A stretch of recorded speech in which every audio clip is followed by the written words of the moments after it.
Health means the world to all of us.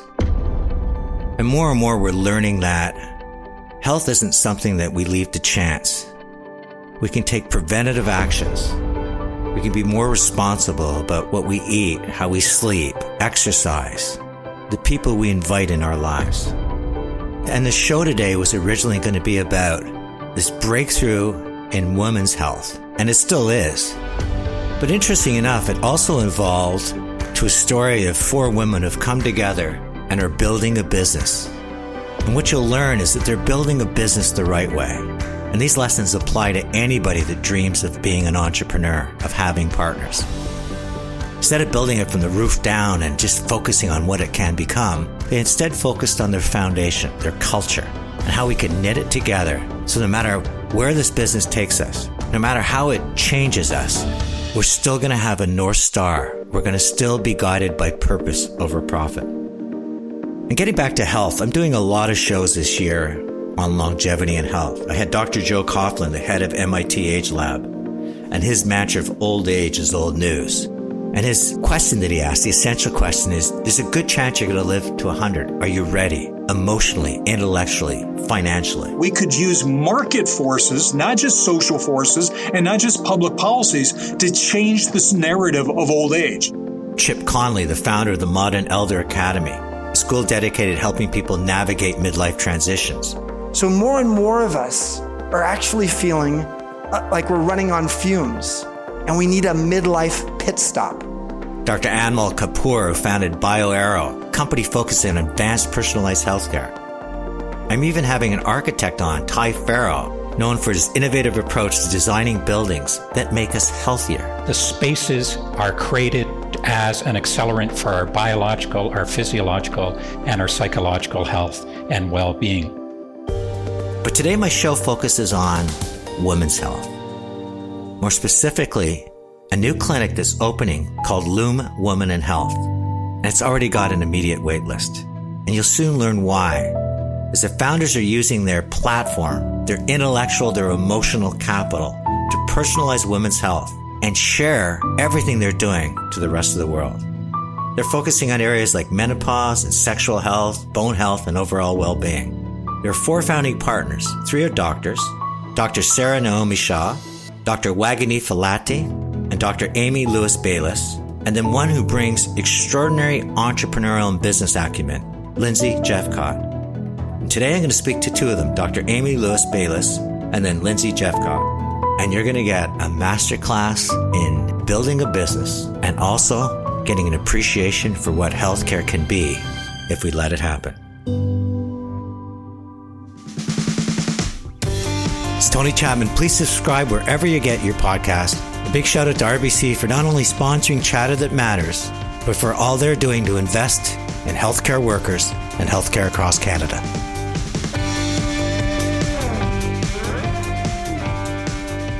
Lindsay and Amy, welcome to Chatter That Matters. Thank you for having us. We're super excited to be here. Amy, I want to begin by having a better understanding of why medicine has become your passion and why you're so passionate about personalizing it so women can get the healthcare they deserve. I come from a healthcare family. My father is a surgeon, my mother's a nurse. And so growing up, I was always exposed to the idea of helping people and the job satisfaction that my parents both had. I gravitated towards the sciences. And then when I was doing my undergrad, actually at McMaster University, I got a job working as a clerk in the emergency department. And that was really my first exposure face-to-face to healthcare. And to say I was enthralled, really invested in what the emergency room looked like would be an understatement. I love the idea of seeing teams work together to provide care. I love the ability to quickly help someone. And then I like the diversity. Like when I was doing, as time went on and I was doing cardiology and then obstetrics and then gynecology and pediatrics, I loved how everything came to the emergency department. So that's really what inspired my interest in certainly applying to medical school and definitely my initial career choice in emergency medicine. Most of us are voyeurs. We turn on the television set and we get swept up in these shows about the emergency emergency room. I'm just curious, how close to reality are they versus what you experienced both as an intern and obviously inside your career when you actually started practicing medicine? So you have to understand, I've been doing this now for 20 years, and what emergency medicine has looked like from 20 years ago to today with COVID, with lack of primary care availability, with wait times is very, very different. But yeah, certainly when I started, it was incredible in terms of every case I saw was extremely exciting. The ability in my early 20s to put stitches in and correct a broken bone and manage a motor vehicle collision was very exciting. Certainly as time goes on, you see that the excitement that you might see on TV probably takes up about 5 to 10% of what you're actually seeing in emergency medicine. And a lot of emergency medicine is setting expectations for patients and educating them around why they came to emergency in the first place. It's hard navigating our healthcare system right now. And patients are at a breaking point where they just want to go to emergency and, figure out what's going on. And so setting expectations about what you can and can't do within the scope of emergency has become really more of the focus of certainly what it looks like. A sidebar question, because I've been reading a lot on this sort of supply and demand, and we're at this crisis point in healthcare. But I'm sensing you're saying is that there's a lot of times when you don't need to go to an emergency room.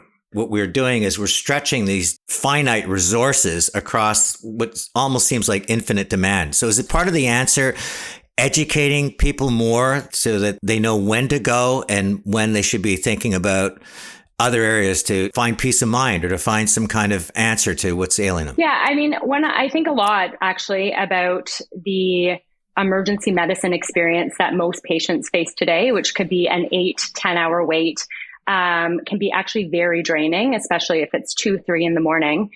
And I actually think that there's a few things contributing to it. First of all, we are now in a stage where information is available to everyone at the drop of a hat. You can look up, you can Google, you can social media check any kind of information. And I think we have a society that is looking for rapid answers. And so when you have symptoms, when you have chest pain or abdominal pain, this feeling of needing to address it immediately, I think, is pushing a lot of people to the emergency department.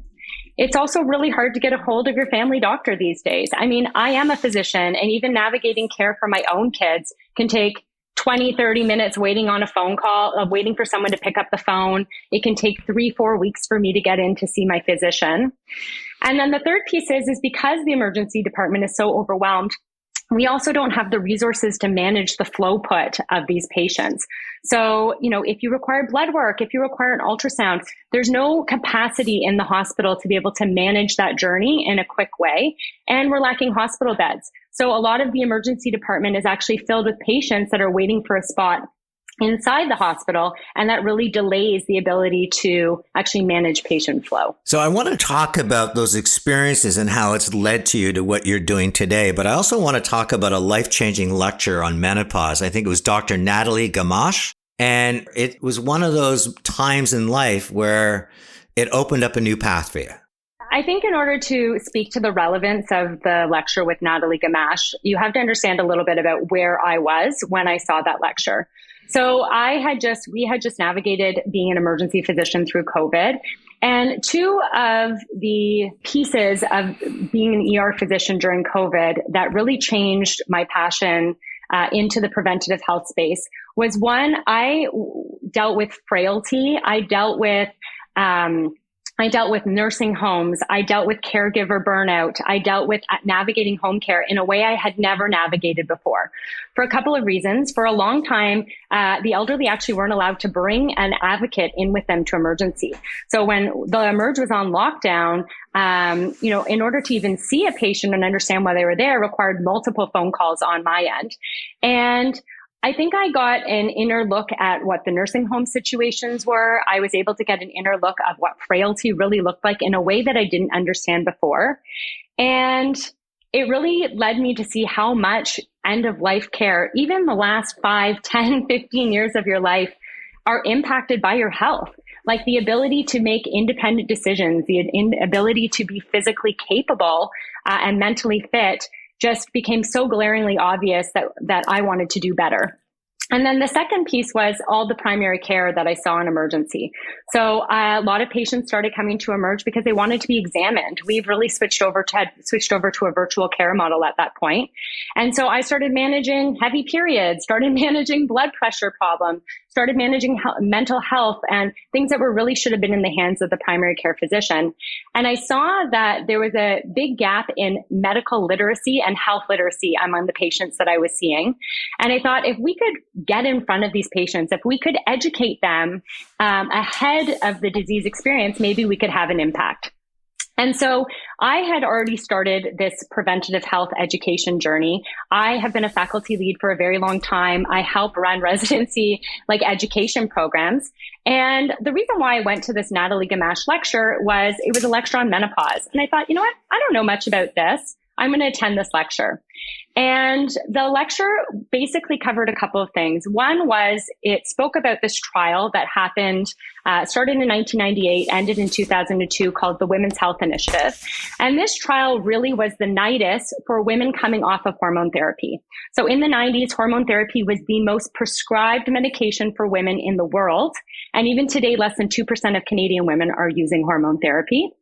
And that really led to the type of education I had, which was menopause is the end of the period and there's nothing we can do about. And Dr. Gamache really debunked that myth. She went over this trial. She went over actually the benefits that had been shown in the trial. And I remember her saying that the results of this trial was the biggest mistake in modern day medicine that had been made by the medical community. And I listened to this lecture and I thought to myself, wow, I had no idea how much menopause impacts our risk of disease for women. I had no idea how it impacted your risk for osteoporosis, heart disease, and dementia. And I thought, if I'm a faculty leader and I'm providing this educational platform and I don't know this, then I'm pretty sure no one else does. And so I saw this really as an educational opportunity for me to be able to shed light on this to the public and with my patients. Where do you get your passion? Because a lot of people I've talked in the healthcare community get to the point where they just burn out. They feel the status quo is so locked in, it's impossible to change. But you come out of these 20 years of experience in ER, you come out of the pandemic, you come up with all these circumstances that are just almost feel impossible to move. And then this lecture. And from all of this, you decide, in fact, we are going to make a change. We're going to do something different. Why do you think you're wired that way? And I don't mean this to be disparaging to other people to just sort of say, I can't do this anymore. But you decided to dream bigger. And when you created Lume Women Health with two other physicians. So I'd like to say that this was just I had all the energy and I just did it, but it was a journey. So I was struggling with what emergency had become in terms of the opportunity to teach, in terms of feeling like it was really becoming a place where I was pushing patients through and not having those opportunities to really provide that health literacy.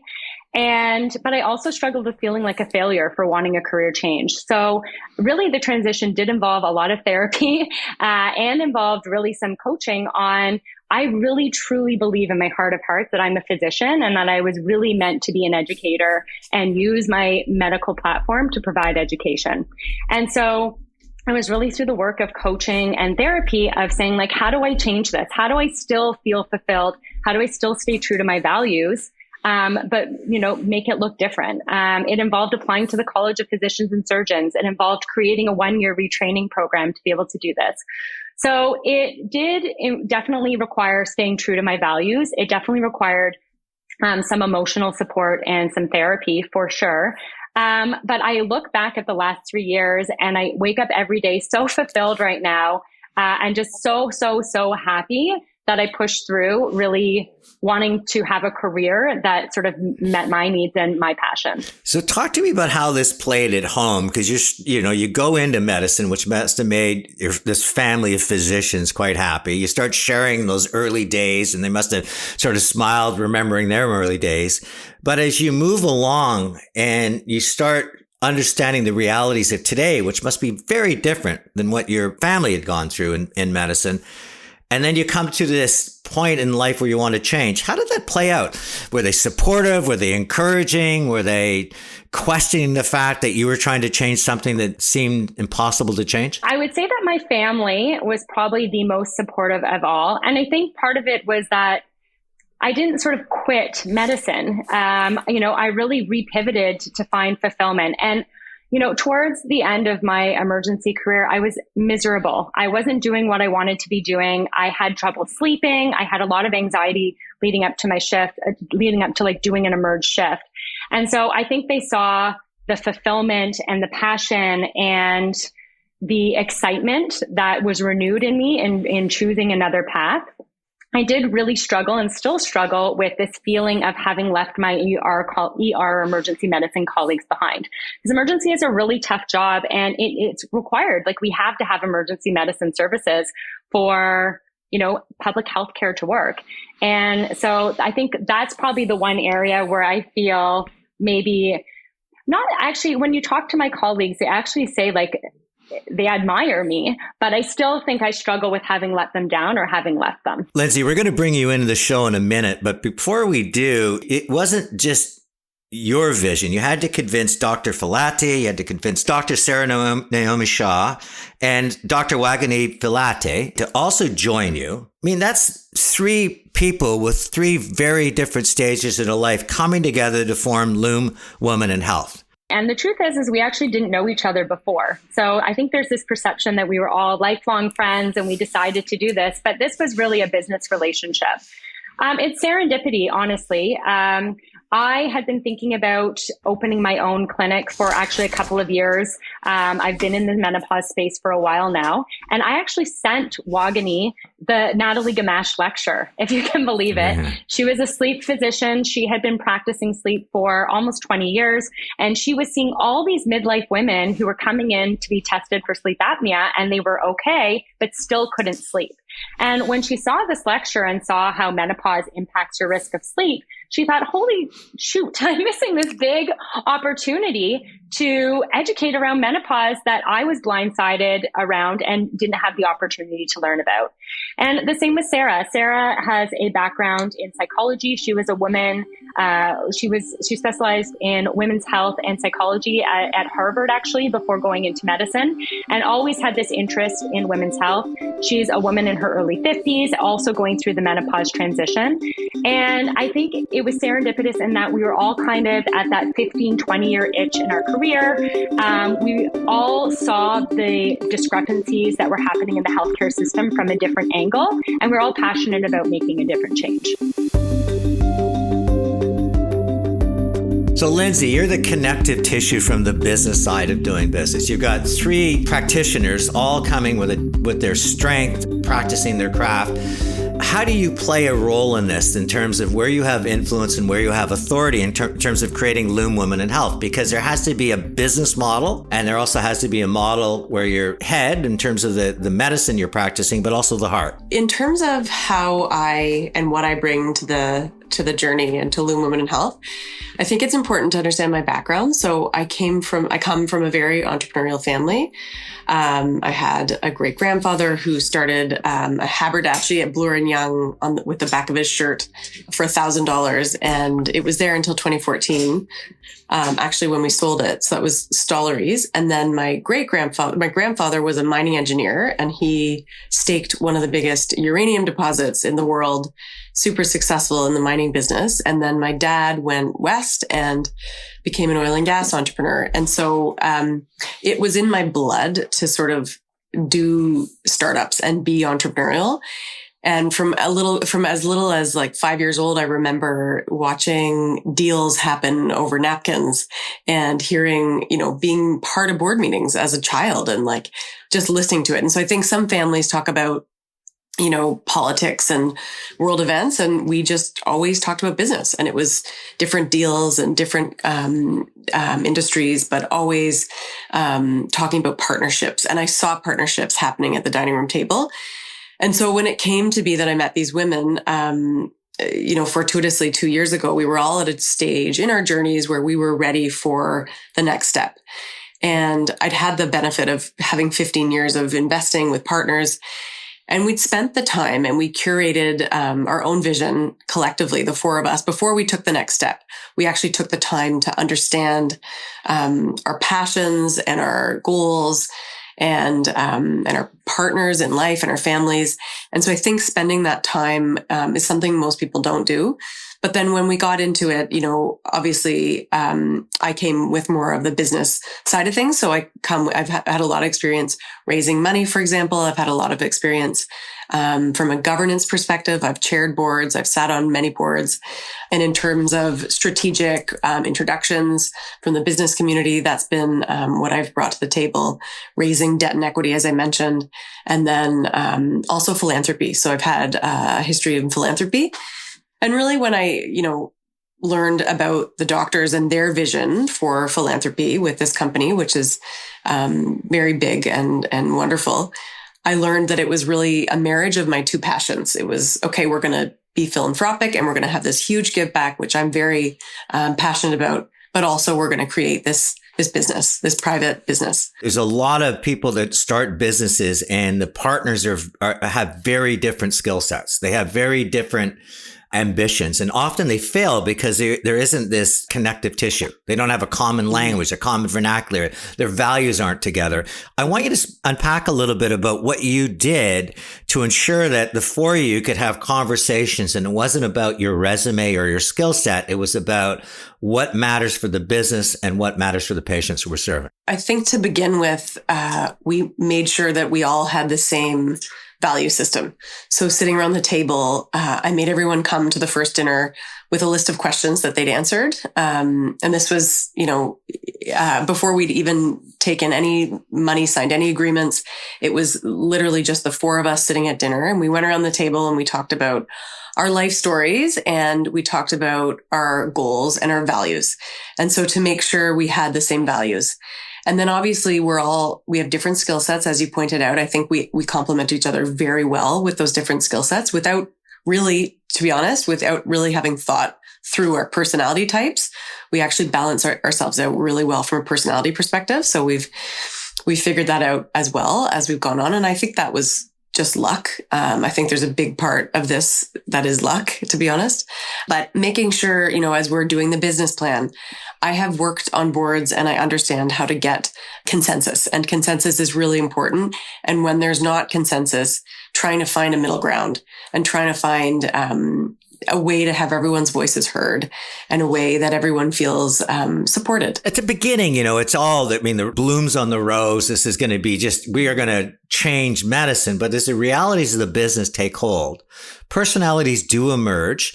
How do you as an organization, I'll put it out to both you and Amy, who has influence and who has authority? Because there's going to be times where decisions have to be made and consensus might not be realized. And consensus won't be realized. And we understand that. We have a really comprehensive shareholders agreement as most businesses do.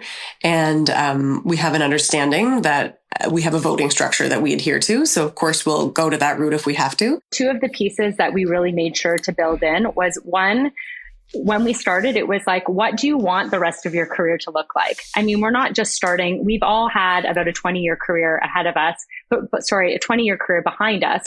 So how do we make sure we're incorporating our dream careers going forward? We have 12 kids between the four of us. We both all have busy husbands who also have hardworking jobs. And so how do we make sure we structure this company that really keeps what our dreams are in mind? And then the second piece is for anyone who's had a deal breaker, and we've had a couple of instances where there's been one person who felt, passionately about not making a move in this direction or not. We've been respectful of that. And I think once again, that comes with the maturity of having been in this for a long time. We stop, we listen, we reflect, and go from there. You mentioned that, the family side of the business, the husbands and the kids. I think they're part of the whole conversation too, because anytime you're starting a business, there's compromises that have to be made. There's support that has to be earned. There's kids that might not see as much as they used to because you're in the startup phase. How did you bring your partners on board so that they're part of the dream versus just cheering you from the sideline? Our husbands are amazing, amazing supportive partners. And so the second step, I think I mentioned we went for dinner and we sort of got our alignment. and took the next step. And the next step was sitting down with the husbands. And so we took the time to get to know each other's husbands and to make sure that they were engaged in this process and they feel supportive. They're also from the sides cheering us on every step of the way. So we feel really lucky that we've come into not only this great partnership of women with balancing skills, but also for husbands who also have balancing skills and who are terrifically supportive. Another bonding, if my research is right, is this collaborative effort about It's Our Time Canada. And I want you to talk about that, because sometimes having a North Star that extends beyond your business is an incredible way to create this commonality that we're in it together. So talk to me about what It's Our Time Canada is all about, and why do you think it was instrumental in the early days of really establishing Lume Women Health? A couple of years ago, I started retraining in providing women's health care and mature women's health care, which included menopause care. And in what I was seeing out there in terms of the ability, in terms of like social media, in terms of presentations, in terms of thought leadership, was really invested in the United States and in the UK. I didn't really see that there was a lot of thought leadership happening on a social media scale, on a public scale. I mean, there are incredible thought leaders in the menopause space in Canada. But I really saw this as an opportunity for a couple of reasons. One is there's so much misinformation out there when it comes to menopause myths. But the second piece is our Canadian healthcare system is different. And trying to find a provider that provides menopause care is very difficult in Canada. And so Sarah Wagany and I came together and thought, how do we help empower women with the knowledge that they need to navigate the healthcare system? This is not something that's probably going to happen on its own. Your doctor is very unlikely to sit down and talk to you about your sex life as you age, talk to you about menopause as you age, because it's not built into the curriculum. So women are going to have to advocate for themselves in Canada. And in order to do that, you need to be health literate. So how do we provide women with the tools? And I wanted this to be for every woman. I didn't want this to be for only women that could pay or women that were privileged. And so It's Our Time Canada was really born out of how do we give women the skills to navigate this healthcare system, and how does this access everyone? And Lindsay, you talked about your philanthropy, that there's a side about giving back, because from the outside, you could say, well, you're privatizing healthcare.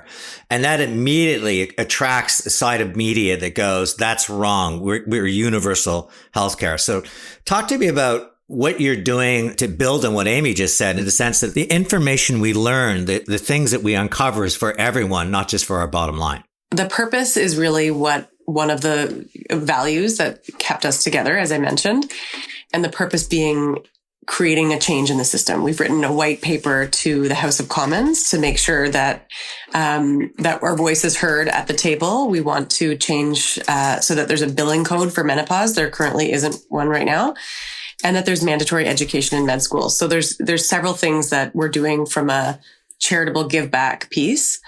Our clinic believes that for women in midlife, we benefit from a proactive approach to healthy aging and wellness, which includes care that might not be covered by the OHIP system. And as such, we've developed program offerings that combine certain OHIP funded care where appropriate. So certain types of menopausal symptoms and sexual dysfunction would be considered within OHIP, but then the non-OHIP function would be coaching, health goal setting, some allied professionals, and more the wellness and prevention side. But we believe that's an important component to properly dealing with a woman in midlife for her healthcare. The other piece that I just wanted to add is, like I said, I provide menopause care in the OHIP system right now. And these women need me. They need physicians to help them. And so as part of launching Lume, we've actually created a partnership with Mount Sinai. And so every physician that works at Lume is also going to be providing menopause care at the Sinai Mature Women's Health Center. And that will be completely under the OHIP system. So once again, this belief in, accessibility for women, and that strong value system is actually already built into even our clinic model. It's interesting. I started talking about revolutionizing healthcare, but this is also a case study in small business, because my next question would be, you're really focused on menopause, but women's health extends way beyond menopause. What else do you think you're going to be able to do with this model of let's practice our craft. Let's create this intellectual and emotional currency and then share it to Canada, if not the world. We've tried to be as innovative as possible and really understanding what women need. So with the menopause program, there's built-in proactive preventive health component. There's a medical literacy and health literacy and education component. We've developed a sexual health model that is a doctor paired with a pelvic physio, because what we find right now is care is so siloed. You go, you see your naturopath, you go, you see your pelvic physio, you see your psychotherapist, you see your doctor, but no one talks to each other. So how do we create a model for women which A, saves them time, and B, allows for communications across allied health providers?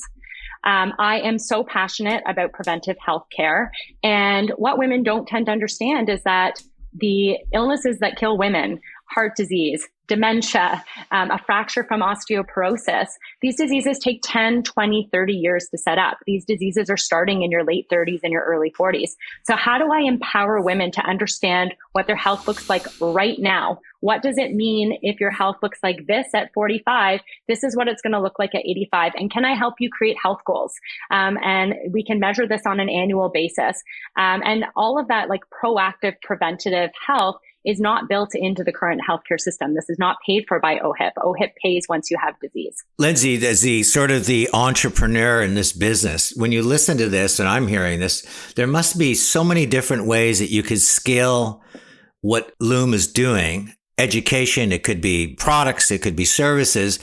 What are your plans for this business going forward so that you continue to have this North Star of reinventing healthcare, putting the patient at the center, but at the same time, capitalizing on the opportunity? We're not just menopause, we're all things women's health. And our North Star is really to create change, to galvanize that change within the system. But then also, we'd like to be the women's health expert across Canada.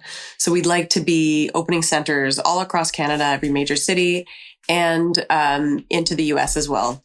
We've also talked, the big goals that are not achievable within 1 to 5, but maybe 1 to 10. We've talked about Lume Teen.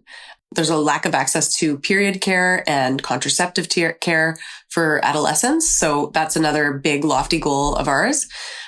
We'd like to have a research foundation. As we see so many women coming through the clinic, there's a real opportunity to create and gather research from the women that we're seeing and to be able to have a bigger give back from that component. So I think the impact of menopause in the workplace is also becoming very, very clear. There was a report that came out last year by the Menopause Foundation of Canada that showed that days off work, symptoms related to menopause impact the Canadian economy cost the Canadian economy $3.5 billion a year. Like, this is a staggering number. And so another area that we focused on is how do we work with businesses and provide menopause support to their female employees, but also provide education in the workplace. When we return, I ask Amy and Lindsay a tough question. What happens if they grow so fast that they lose everything they believe in terms of Lume Women Health, that they become managers versus practitioners? And a big shout out to RBC for not only sponsoring stories about positivity and possibility, but all RBC's doing to support healthcare and healthcare workers across Canada. Hi, this is Tony Chapman. I want to talk to you about what RBC Wealth Management is doing to support healthy aging. Old age is becoming old news. We're living longer, and planning for our future means we need to integrate health, wellness, and our financial matters. RBC Wealth Management is partnering with leading experts and organizations like the MIT Age Lab, the National Institute on Aging, the Women's Brain Health Initiative, Elder Caring, and the Women's Age Lab. Why? To provide you with comprehensive resources covering every aspect of you aging well. This includes support for your physical and mental health, caregiving, maintaining financial stability, and preparing for later life health issues, ensuring you can age safely and comfortably, and ideally in your own home. With RBC Wealth Management, you create a personalized plan that adapts as your needs change, giving you peace of mind and security. Visit rbcwealthmanagement.com and learn more about healthy aging and start planning for your future. Healthy aging? Well, that matters to you, to me, and to RBC. Hi everyone. Today I want to talk about the impact of alcohol on your sleep. So this is a reminder to book a mammogram if you need one, especially if you're between the ages of 40 to 49. Hi everyone. Today I want to talk about the importance of sleep hygiene. I wanted to remind everyone today about the role of hormone testing to decide whether or not you are in menopause. Joining me today are two extraordinary women and two of the four founders of Lume Women Health. The first is Dr. Amy Louis-Bayliss, who almost quit medicine after 20 years of dealing with the frustrations and circumstances, and instead reclaimed her passion and her purpose by focusing on women's health and all that matters. And then Lindsay Jephcott, whose pedigree is from a family of incredible entrepreneurs, and she's bringing her business acumen and understanding of governance and culture to make sure that they don't just dream, but they can also do. I see so much opportunity for you. And Lindsay's talked about, short-term goals, which many would think are audacious, and then long-term goals, which are extraordinary. And Amy, at the same time, you're talking about how much you still love to be a doctor. How do you align as an organization so that you are all marching at the same step, that you can still practice your craft, you can still feel good at the end of the day because you helped somebody, you educated them, they got them on a preventative journey towards their health, but also satisfy the fact that in 5 years from now, there might be Lume clinics all over Canada and you're spending as much time leading and managing as you used to spend being a doctor. One is building an amazing team around us. We've been very thoughtful around our hires in terms of marketing support, strategy support. Actually, a lot of it has been almost on a volunteer basis because so many women with business experience really want to support us. They've seen the lack of care that they've received, or they've experienced the lack of care and want to support us. I think the second piece is our clinic is 6,000 square feet. We have hired upwards of 10 doctors to help us run Lume. And what's very obvious is that most physicians who are interested in providing menopause care still require some education.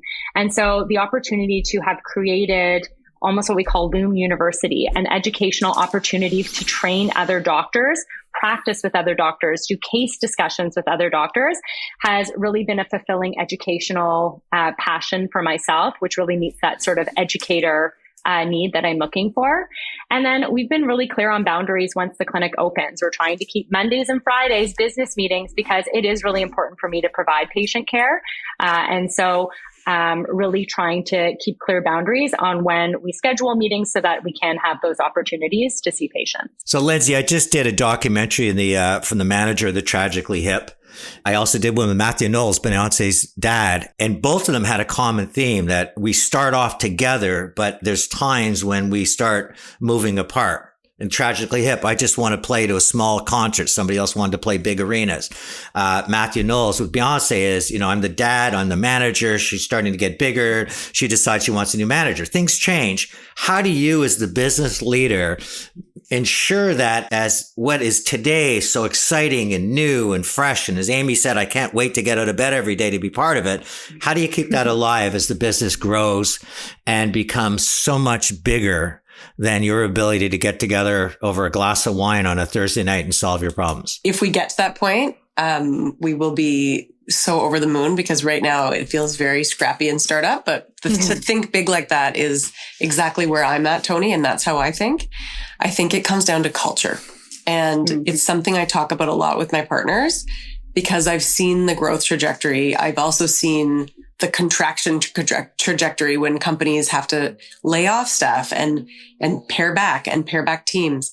And it's very challenging to create alignment and to create that sort of that buzz that we all have right now and to keep it as we grow. And I think where I'm trying to instill that value within all our employees that we bring on and our doctors is through culture. And so it's creating alignment through our purpose and then creating alignment through culture, which is very important to me. And we have some really exciting things we're planning for within our culture to create that. And then also as we grow within each city, a big part of it will be training and educating doctors across the country, and also finding the business partners that we're aligned with. And I feel we're really well set up. We already have mobilized some business people within different cities that are ready to go when we're ready. And so I think once we find the like-minded people in Calgary and in Vancouver and Halifax, it will be about getting them together. I'll probably be spending a lot more time on governance and making sure we have that purpose and vision and culture that filters down to each of the cities. So I always end my podcast with my 3 takeaways, and I'm delighted how this interview went, because it was originally just talking about changing healthcare, but it also became this wonderful story of 4 people coming together and building something special. And I think I want to begin by saying, Lindsay, I love your take on culture and the fact that you can think big all you want, but if you don't have a culture, you're building a business from the roof down. But if you put your foundation in place, and I love how you put your foundation in place in terms of the dinners and who we are and what matters to us, and then involving your family and knitting it together so that mortar is always about values. It's not about profit. Amy, I was thrilled when you talked about no dead ends, when you talked about healthcare instead of these silos. It's imagining if patients could, and the care could flow like water, never get stuck. And the fact that you're doing that and inviting people into it. And I think the last thing is as all of you are very different, but what's very similar, I think, and what you call it luck, Lindsay, is you came together at a time in your life where it would have been easy to say no, and I just can't deal with the bureaucracy and the circumstances. Or in your case, Lindsay, I'm going to continue to just be an investor on the sidelines and governance and chair boards, all of incredible work. But you all came together to do something special. You all had a dream, and collectively you're realizing that together you can do it. So for all of that and more, I'm just so delighted that you joined me on Chatter That Matters. Thank you so much, Tony. Yeah, great discussion. Thank you. Once again, a special thanks to RBC for supporting Chatter That Matters. It's Tony Chapman. Thanks for listening, and let's chat soon.